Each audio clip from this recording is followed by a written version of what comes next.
سيدنا حبينا ناخد من يافتك كلمة للشباب اللي داخلين الرهبانة جديد. يافتك تقول لهم ايه؟ اللي بيبقى متردد، اكمل ما اكملش، ادخل ما ادخلش، حاسس ان رجل جوه ورجل بره، اما ديسكورس يقول له ايه؟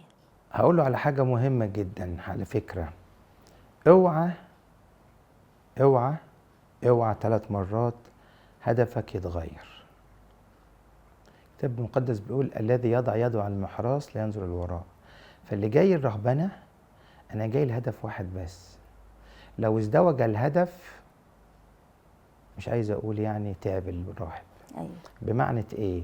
لو انا داخل علشان هطلع من هذا الدير او من هذه الرهبنة، هبقى كاهن، هبقى حاطط اهداف يعني من قبل ما ادخل. دي هتبقى صعبة أوي. متعبة. هدفنا حاجة واحدة بس، ان انا اترك الكل التصق بالواحد. لو ازدوج الهدف للراهب تعب في حياته، وبنشوف كتير.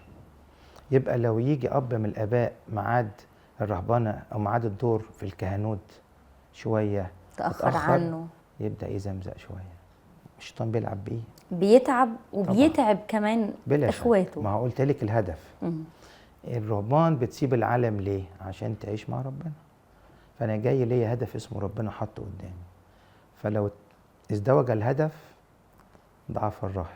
يدعوك يا ديسقورس اسقفا على إبرشية جنوب ألمانيا وتوابعها، ورئيسا على دير القديس العظيم الأنبا أنطونيوس بكرفلبخ بألمانيا، افز ماروت انجبف منوجانيس انشير يسوس بخريستوس بن شويس.